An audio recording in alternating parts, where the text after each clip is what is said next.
Hello students, welcome back to BBVN online classes, and in our last video we have discussed about the heat, and in this chapter we have discussed about the thermometer, types of thermometer. Today we are going to discuss the another topic, that is the transfer of heat. It is the very important topic, transfer of heat. It means जो heat है, heat energy है, उसका transfer किस तरीके से होता है. As you see the in your kitchen when we put a container on the gas then it becomes hot.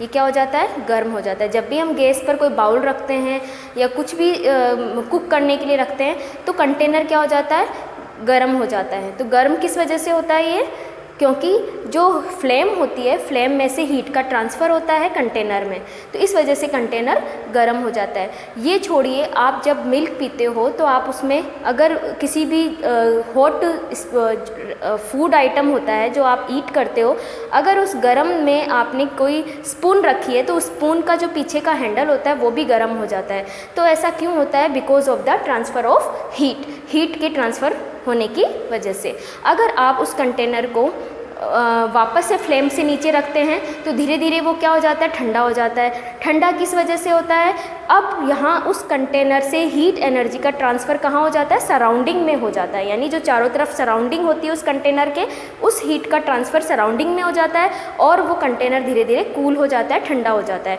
तो इन दोनों ही केसेस में हम क्या देखते हैं, ट्रांसफ़र ऑफ हीट, हीट का हम ट्रांसफ़र देखते हैं. और दोनों ही केसेस में हमने बात करी है कि हीट का ट्रांसफ़र कहाँ होता है, गर्म से ठंडे की तरफ. यानी हीट का ट्रांसफ़र कहाँ कैसे होता है, किस डायरेक्शन में होता है, from the hotter substance to cooler substance. यानी एक गर्म सब्सटेंस से या कंटेनर से कूल कंटेनर की तरफ जो है हीट का ट्रांसफ़र होता है. अगर हम इसको थ्योरेटिकल लैंग्वेज में बोलते हैं तो हम बोल सकते हैं कि हीट अपनी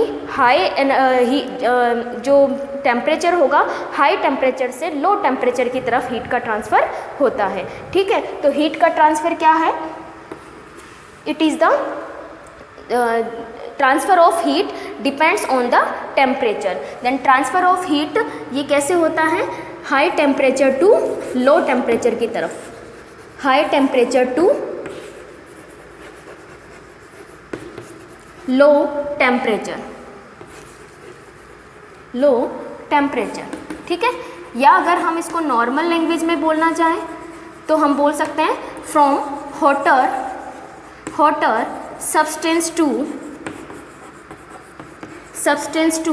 cooler substance,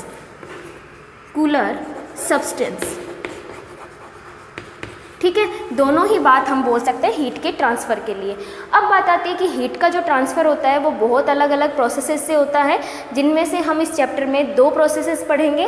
फर्स्ट तो है हीट का ट्रांसफ़र जो होता है वो 2 प्रोसेसेस से होता है. First is conduction and the second one is convection. ठीक है, ये 2 प्रोसेस हैं जिनमें हम ट्रांसफ़र ऑफ हीट को देखेंगे. तो कंडक्शन एंड कन्वेक्शन, ये इनमें डिफरेंस क्या है. देखिए, सबसे जो सिंपलर डिफरेंस होगा, that is the conduction is seen in solids. Conduction कहाँ देखने को मिलता है, सॉलिड सब्सटेंसेस में देखने को मिलता है, जबकि कन्वेक्शन कहाँ देखने को मिलता है, लिक्विड एंड गैसेस. इन दोनों सब्सटेंसेस में या इस तरीके के जो अगर लिक्विड है या गैस सब्सटेंस हैं उनमें कन्वेक्शन के थ्रू हीट का ट्रांसफ़र होगा.